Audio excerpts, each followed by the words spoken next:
उत्तराखंड के चमोली में धूमधाम से पर्यटन विकास मेला को मनाया गया। इस मेला में पुष्कर सिंह धामी ने वर्चुअल माध्यम से शामिल हुए और जनसभा को संबोधित किया। जनसभा को संबोधित करते हुए राजराजेश्वरी माता नंदा से सबके लिए मंगलमय की कामना की। उन्होंने कहा कि महाशक्ति पीठ प्राचीन काल से जगत कल्याण के लिए चमोली में विराजमान है और उनका आशीर्वाद हमारे साथ है। मुख्यमंत्री पुष्कर सिंह धामी ने कहा कि उत्तराखंड देवभूमि है और इसका विकास भी बहुत ही महत्वपूर्ण है। उन्होंने आगे कहा कि 2025 तक उत्तराखंड देश का सबसे अच्छा राज्य बन सकता है अगर आप सब अपना योगदान दे तो। जिस क्षेत्र में भी आप अपना काम कर रहे हैं पूरी निष्ठा के साथ कीजिए और तभी जाके हमारा देश और हमारा राज्य आगे बढ़ सकता है। आप खुद सुनिए पुष्कर सिंह धामी ने क्या कहा। भारत माता की, भारत माता की, महाशक्ति मैया की, महाशक्ति मैया की, सिद्धपीठ कुरुण की नंदा मैया की, राजेश्वरी मैया की। आज भगवती नंदा राजराजेश्वरी माता से मैं आप सबके मंगल की कामना करता हूँ। भगवती नंदा राजराजेश्वरी के आशीर्वाद से आज इस कार्यक्रम में मुझे आप सबके बीच में होना था, लेकिन बीच में एक क्षेत्रीय परिषद की बैठक बीच में आ गई, इसलिए मैं आप सबके बीच में प्रत्यक्ष रूप से उपस्थित नहीं हो पा रहा हूँ। इसके लिए मुझे खेद भी है, लेकिन मैं यहीं से आप सबको बहुत शुभकामनाएं देता हूँ। हमारे जहाँ महाशक्ति मैया श्री सिद्धपीठ कुरुण की नंदा राजराजेश्वरी माँ अति प्राचीन काल से जगत के कल्याण के लिए कुरुण में विद्यमान है। नंदानगर घाट चमोली में महामृत्युंजय महादेव बैरास कुंड के वाम भाग में अवस्थित कुरुण में माँ पार्वती भगवती नंदा राजराजेश्वरी से आप सबके कुशल होने की कामना करता हूँ, वंदना करता हूँ, प्रार्थना करता हूँ। इस अवसर पर इस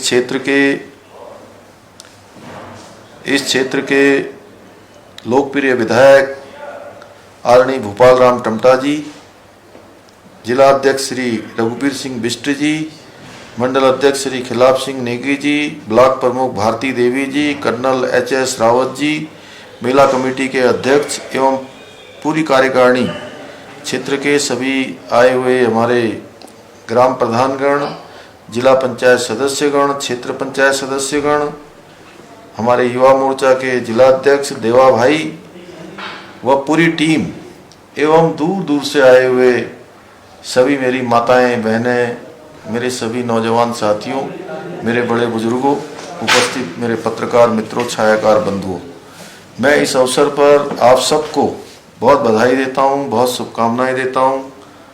और ऐसे अवसर पर जब हम लोग यहाँ पर एकत्र हैं तो मैं भगवान से प्रार्थना करता हूं कि जो हमारे देश के यशस्वी प्रधानमंत्री मोदी जी ने 5 नवंबर 2021 को बाबा केदार के प्रांगण से कहा था कि आने वाला दशक उत्तराखंड का दशक होगा, उस दिशा में हम तेजी से आगे बढ़ रहे हैं। इस बार की चारधाम यात्रा में अभी तक कुल मिलाकर 100 लगभग 30 लाख से भी ज़्यादा श्रद्धालुओं ने सीधे सीधे दर्शन यहाँ पर प्राप्त कर लिए हैं। अभी कावड़ यात्रा हमारी संपन्न हुई है, उस कावड़ यात्रा में भी 4 करोड़ के लगभग कावड़ यात्रियों ने पवित्र गंगा जल लेकर यहाँ से हरिद्वार से रवाना हुए हैं। तो निश्चित रूप से जहाँ माननीय प्रधानमंत्री जी ने उनके मुख से निकली ये शिववाणी और वह साक्षात रूप से धरातल पर सिद्ध होने लगी और इस बार ये चारधाम यात्रा में हमारा रिकॉर्ड बना है। आने वाले समय में हम सब लोगों ने एक संकल्प लेना है कि हम उत्तराखंड को हिंदुस्तान के श्रेष्ठ राज्यों में शामिल करेंगे। उसके लिए हम सब लोग काम करेंगे। हम सब लोग अपने अपने क्षेत्रों में, जिन क्षेत्रों में भी हम रहेंगे, उन क्षेत्रों में पूरे समर्पण के साथ, पूरी ईमानदारी के साथ हम अपने क्षेत्र को, अपने कार्यस्थल को नंबर 1 का बनाएंगे और 2025 के लिए एक रोड मैप बनाकर हम लोग काम करेंगे। आज जहां माननीय मोदी जी के नेतृत्व और मार्गदर्शन में उत्तराखंड हर क्षेत्र में आगे बढ़ रहा है, जहां आज 4 धाम ऑल वेदर रोडों की स्थिति को देखे, जो पहले केवल लोग सोचते थे, आज वो धरातल पर साकार रूप ले रहा है। धरातल पर वह सब चीजें हो रही हैं जिनके बारे में सोचना भी दूर तक की बात थी।